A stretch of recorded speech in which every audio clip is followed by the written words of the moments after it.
October 3rd, 2025. NASA's Perseverance rover on Mars captured images of 3 Atlas. Not the clearest shot, but something. An astrophotographer named Simeon Schmaus stacked 20 of those rover images, and there it was. A faint smudge of light, exactly where the interstellar visitor should be. People are talking about it, analyzing it, debating what it shows. But here is what is strange. That same day, NASA furloughed 15,000 employees. The Mars Reconnaissance Orbiter's high-rise camera, capable of 30 times better resolution than what Perseverance captured, was positioned perfectly for the shot of a lifetime. ESA's Mars Express and ExoMars were watching too. Where are those images? And it gets stranger. Remote viewers detected technology aboard this object back in August. A thumb drive-sized device deliberately placed inside an ancient comet broadcasting impulses. They described this months before the telescope started detecting the chemical impossibilities. Timestamps in the description if you want to jump ahead. Before we dive deeper, if you find this fascinating, hit that like button and subscribe to stay updated. Tell me in the comments where you are listening from, what time it is there, and what you think this object really is. Natural comet or something more. Want to help our community grow? Share this on X, Facebook, Reddit, or your messenger. Thank you for always having our back. Chapter 1. The Cylinder in the Martian Sky.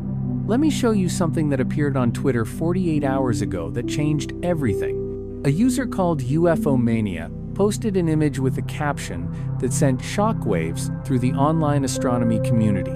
The newest and closest of 3 Atlas, as it passes, is not a comet, is perfectly cylindrical. The post included what appeared to be an elongated object captured during the Mars flyby, and within hours it had been shared thousands of times. Now, before you dismiss this as just another internet conspiracy, understand what makes this different. This was not some blurry photograph from someone's backyard telescope. The coordinates matched, the timing matched, and most importantly, the silence from official channels matched. Because here is what nobody is talking about. On October 3rd, when 3-2 Atlas made its closest approach to Mars at 29 million kilometers, we should have been flooded with images. The high-resolution imaging experiment camera aboard NASA's Mars Reconnaissance Orbiter was positioned perfectly. The European SpaceEye's Mars Express and ExoMars Trace Gas Orbiter had their instruments trained on the exact location. Multiple spacecraft, multiple angles, the best resolution ever achieved of an interstellar object, and we got nothing. Well, not nothing, we got silence. But into that silence stepped voices that could not be ignored. An account called 3I Atlas Anomaly began posting a technical breakdown that was far more detailed than typical conspiracy content. 10 specific points, each citing actual observations. Carbon dioxide-rich coma revealed by JWST. Water and hydroxyl emission detected by SWIFT. Polarimetric oddities showing -2.77 polarization at phase angle 7, a combination unprecedented among asteroids and comets. Think about that for a moment. This was not vague speculation. These were citing real instruments, real measurements, real scientific papers.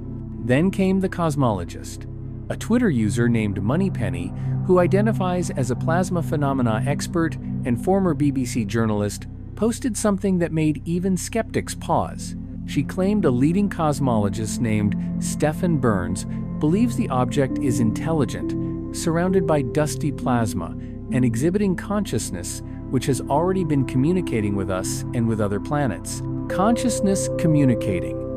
Now, you might think this sounds like fringe territory, and perhaps it is, but here is where it gets interesting. This was not posted in some dark corner of the internet. This was in plain sight, with Moneypenny's credentials attached, her background in investigative journalism on display. And she added one more detail that sent a chill through anyone paying attention. We can no longer look at it as it is too close to the Sunday, so it will now be December before we are able to view it again. December, 3 months of waiting. 3 months while the object is hidden behind the sun, completely obscured from every telescope on Earth. And during those 3 months, if the trajectory changes, we would not know until it reemerges. Then there was Jon Stewart, not the comedian, but a UFO investigator and journalist, who posted something that read like a warning from another era. My source has gone dark. NASA is shutting down, and even Congress is in a recess. If Threeless activates, ancient texts warn, the sky will burn with knowing light, and the world will forget its reflection. They called it prophecy. The agencies call it protocol. I call it imminent. Ancient texts, Vatican files, the harbinger. These hashtags were trending alongside technical astronomical discussions. In the last 48 hours, as these posts went viral, not a single official image from the Mars flyby has been released. Not from NASA, not from ESA, not from the Chinese Tianwen-1 mission or the UAE's Hope Orbiter, all of which we're watching. The only visual evidence we have comes from an astrophotographer named Simeon Schmaus, who stacked 20 images from the Perseverance rover's Mastcam's camera and found what he described as a faint smudge of light in the constellation Corona Borealis, close to the location where the comet was expected. A faint smudge. That is what we got from humanity's closest look at an interstellar visitor from spacecraft that can resolve features smaller than a car on the Martian surface. We got a faint smudge. Unless, of course, they saw something else entirely and chose not to show us. The 3 Atlas Anomaly account continued posting updates that grew increasingly specific. Unexpected brightening. The object is brightening faster than models predicted, suggesting more volatile or efficient outgassing mechanisms than expected for its distance. Spacecraft to observe during solar conjunction. As the object slips behind the sun, ground observations cut off. ESA is repurposing Mars orbiters to monitor it near the October 3rd Mars flyby at approximately 30 million kilometers. Every update was technically accurate. Every detail could be verified against published scientific observations. And yet, the conclusion they were building toward was unmistakable. This was not behaving like a comet. And then came the detail that nobody could explain away: the shape.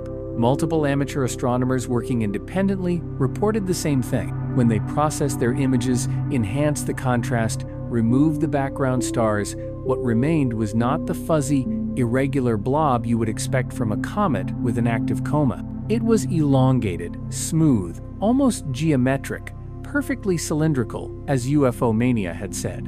Now, skeptics would point out that elongation can be an artifact of motion, of image processing, of the way light scatters through a coma.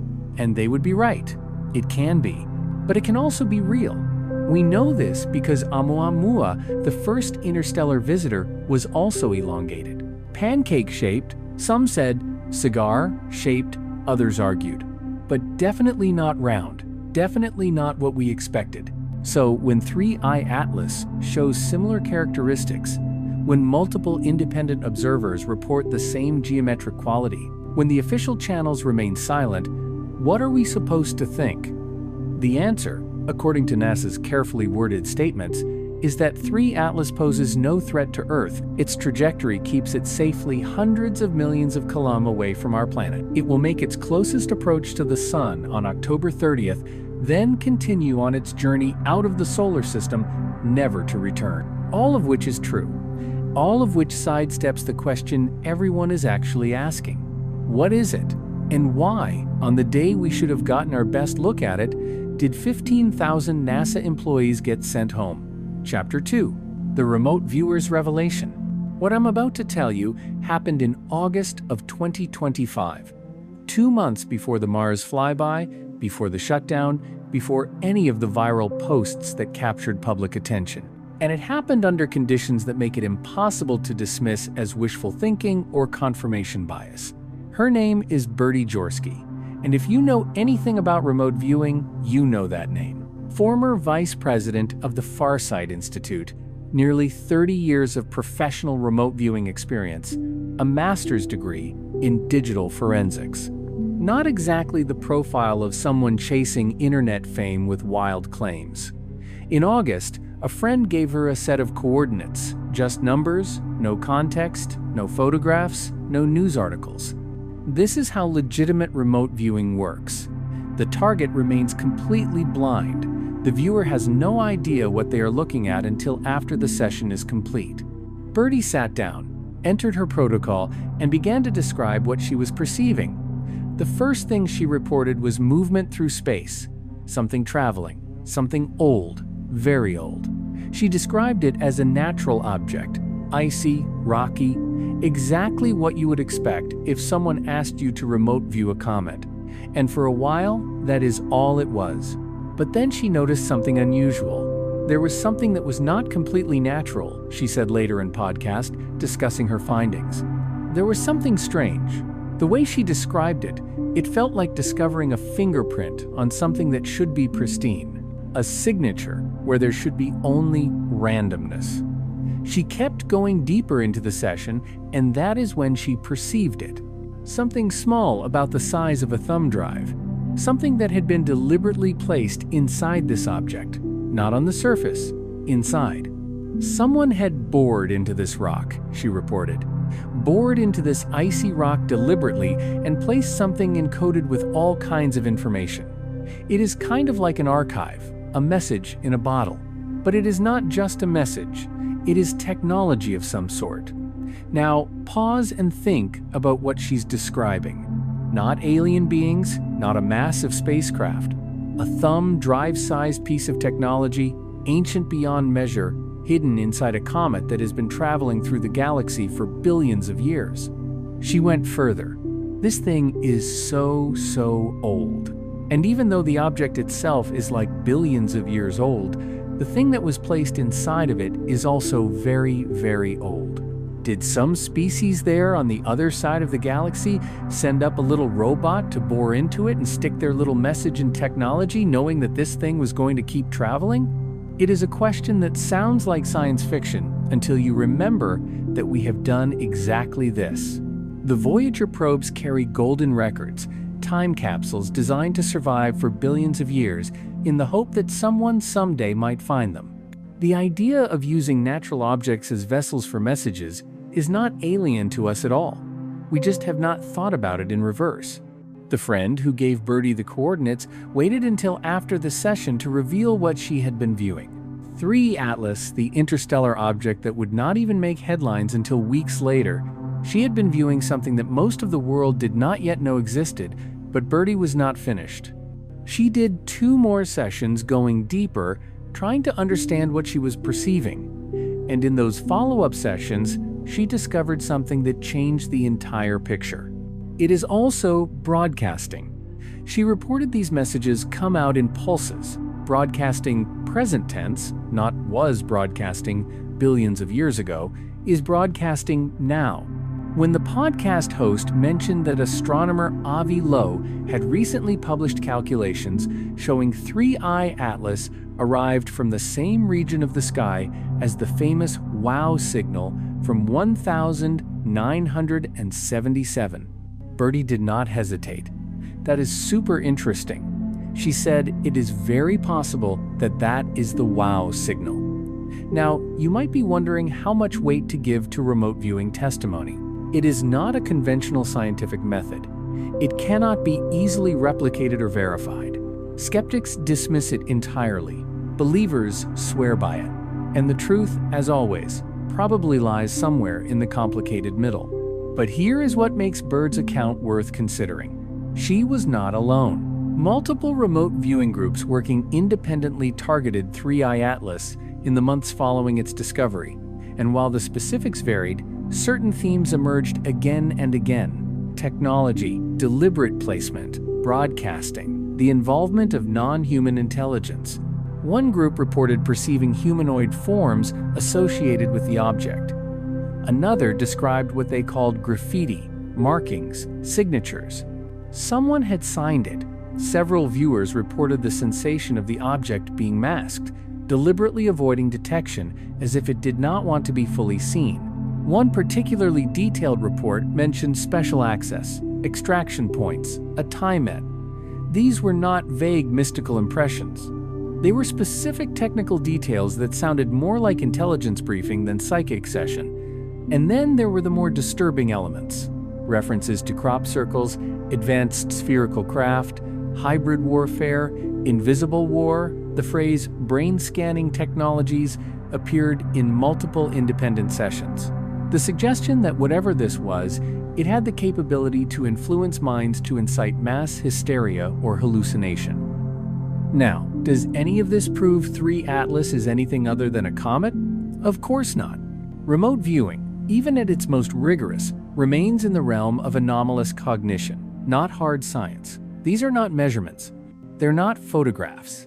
They're subjective impressions filtered through human consciousness, but they are also remarkably consistent across multiple independent viewers who had no contact with each other. And they align in eerie ways with the physical anomalies that telescopes were beginning to detect. Consider what Birdie described.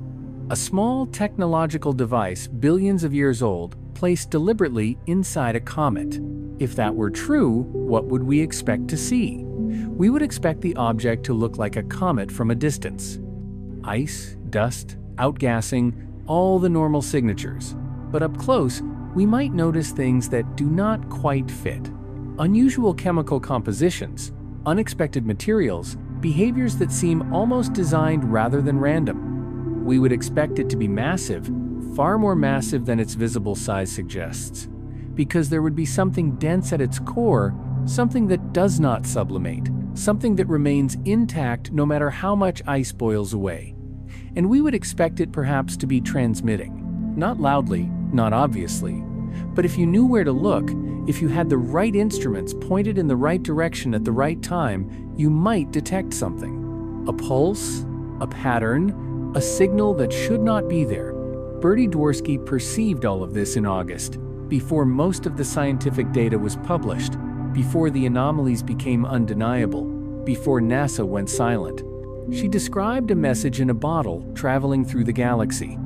And now, as 3I Atlas hides behind the sun, as official channels refuse to release images from the Mars flyby, as amateur astronomers report cylindrical shapes and scientists detect impossible chemistry, that bottle is getting closer to perihelion, the point of maximum heat, maximum stress. The point where, as Avi put it, confessions are elicited. If there is a thumb drive-sized piece of technology buried in the heart of this comet, October 29th is when it will either reveal itself or remain hidden forever.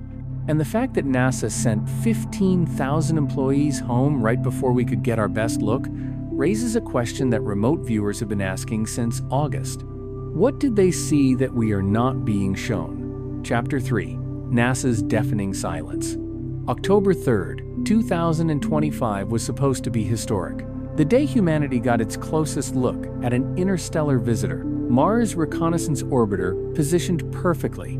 High-rise camera ready to capture resolution 30 times better than anything Hubble could achieve. ESA's Mars Express and ExoMars trace gas orbiter standing by with full instrument arrays. Then, at the exact moment when we needed NASA, most 83 of the agency disappeared. 15,000 civil servants furled, gone during what should have been the most intensive observation campaign in the history of interstellar astronomy. The official explanation was simple: federal government shutdown, budget impasse, nothing to do with 3I Atlas. Just unfortunate timing. Unfortunate timing. Those two words doing a lot of work to explain why the world's premier space agency went dark precisely when an object exhibiting 7 statistical impossibilities passed within 29 million kilometers of our Mars spacecraft. Think about the odds of that for a moment. 3 Atlas was discovered in July. The Mars flyby was planned for months. Scientists knew this would be their only chance to capture high-resolution images before the object disappeared behind the Sunday. NASA knew. ESA knew. Every space agency on Earth knew. And in the final week before closest approach, the United States government shut down. NASA's official website stopped updating. Press releases ceased. The army of scientists who should have been analyzing data, processing images, making discoveries, They were sent home. Only essential personnel remained, a skeleton crew maintaining critical operations. But here is what makes it suspicious. Raw image feeds from Perseverance rover kept uploading. The rover did not stop working. The Mars Reconnaissance Orbiter did not stop working. The cameras were active. The data was being collected. It just was not being released to the public. Amateur astronomer Dobsonian Power, a YouTuber with a solar telescope, posted an image on October 3rd with a simple caption, "What on earth is it?" The image showed something dark angular embedded within the expected position of 3I Atlas. Within hours, the post had thousands of views, people demanding answers, people pointing out that if a backyard observer could capture this, what were the professional instruments seeing? NASA said nothing. EA said nothing.